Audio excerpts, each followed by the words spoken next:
I'm Sarah from The Upcoming. A real pleasure to be with you here at London Film Festival. Can you kick off with an intro? What can people expect when they come to watch More Life? I think, yeah, exactly. I think what people can expect from our film More Life is just pure, joy.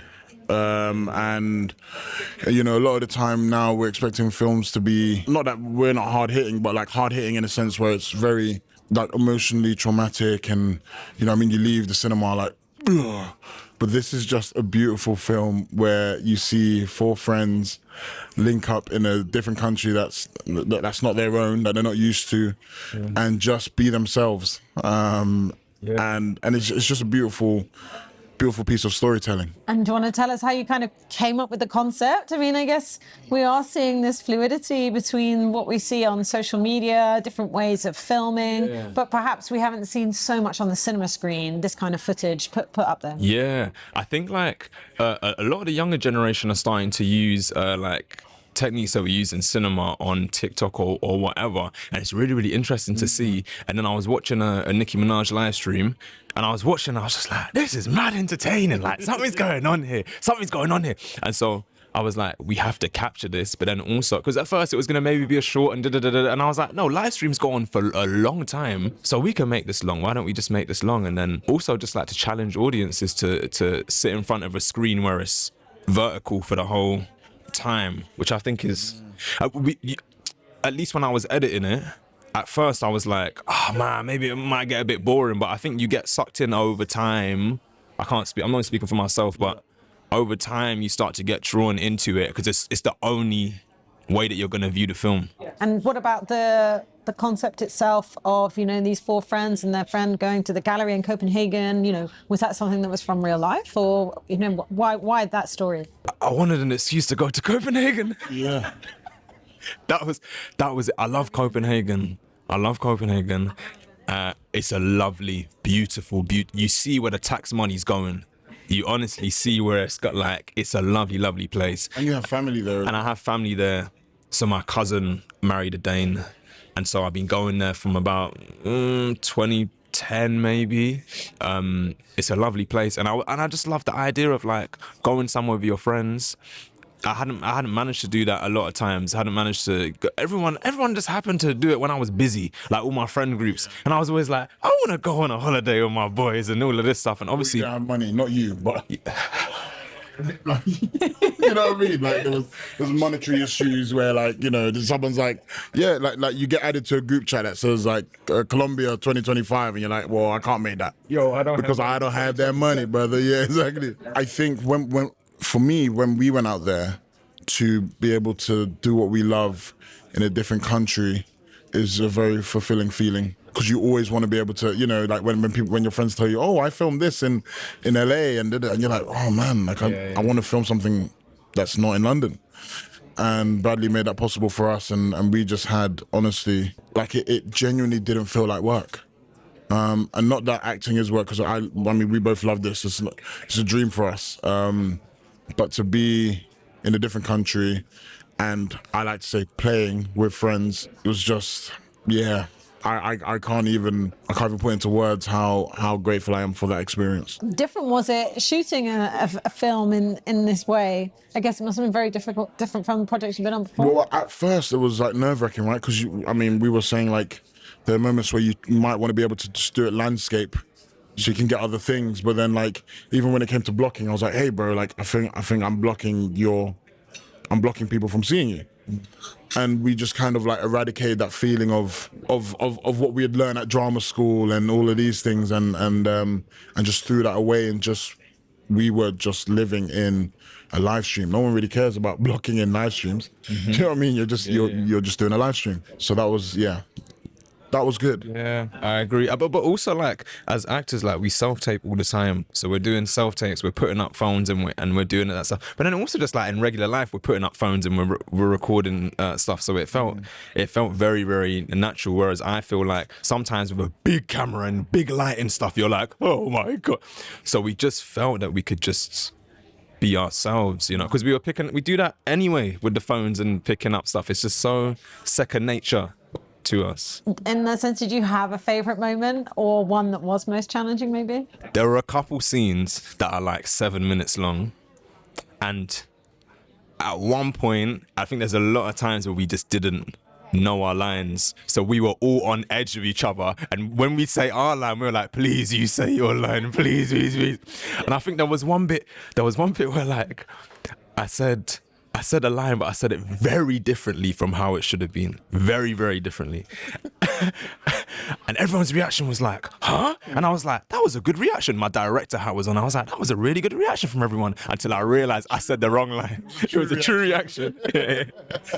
What? Like, where are we going from here?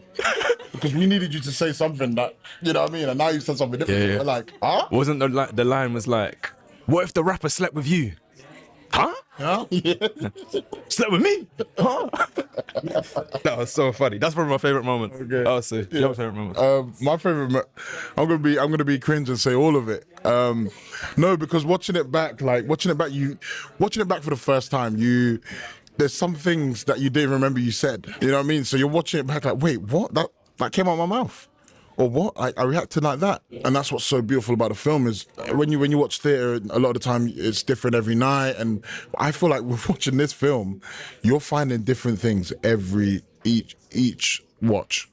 You know what I mean? You're noticing things that you might have not noticed in the first time you watched it. And I mean, this is a timeless movie. Really? Sorry, no, I'm sorry. I have to say it. I have to say it. People in the comments going, well, Yeah, I think, this isn't Usual Suspects.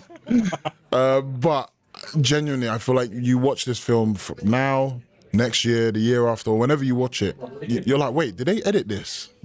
Between the first and last time? Genuinely. Because I feel like there's so many different things that pop up.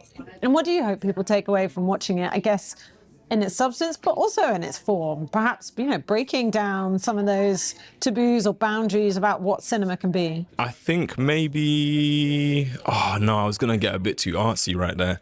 I think. I think something can be reflected in people seeing more to the form and also seeing more to the stories that can be told from people that look like us. I think there's kind of like a metaphor for it as well. And I say this before about the film is just like the people in it marginalized because you only have that. But people exist within there, and there's life that exists within that.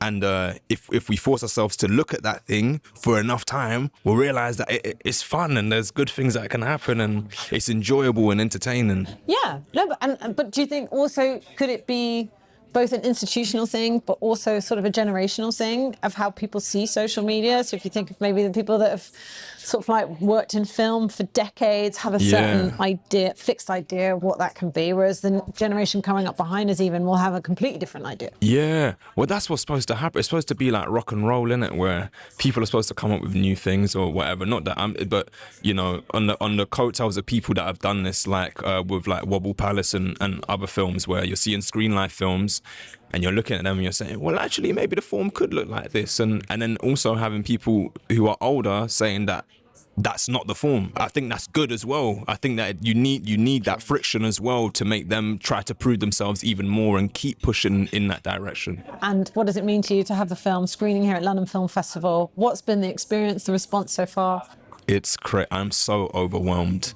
I'm so like, when people are like, it feels like I'm in a dream. I've always been like, that's so dumb. I've always thought that's so stupid.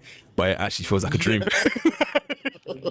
Like it actually feels like I'm dreaming. I'm having like yesterday we had the premiere, and one of my friends came up to me and she was like, you're not in your body right now. And I was like, I don't think I am. Like, I'm not really here. But this whole thing has just been so crazy.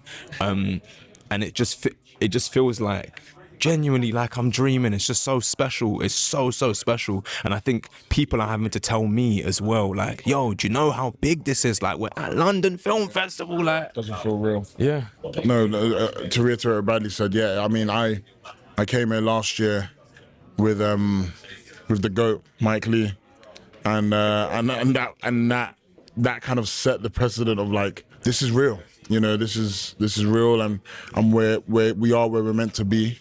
So really take that in and and know that this film is meant to be here, and whether or not people enjoy it or they don't, it's a beautiful piece of filmmaking, and yeah, you should be very proud. Should be very proud. So What's going to be next then? Will you go more traditional filmmaking? Will you continue with this kind of style? I haven't decided yet. I think there's something, very, very interesting to keeping the form open and trying new things and being a bit experimental with stuff. And I also, my favorite films are very traditional, films, at the same time. So I think just keeping stuff as open as possible and just seeing what comes next in this brain of mine. Amazing. Well, thank you so much for sharing all that with me. Thank you. Congrats on having your film here. thank you. Can you just do the silly noise again on the camera? The fact that you knew it. I love that.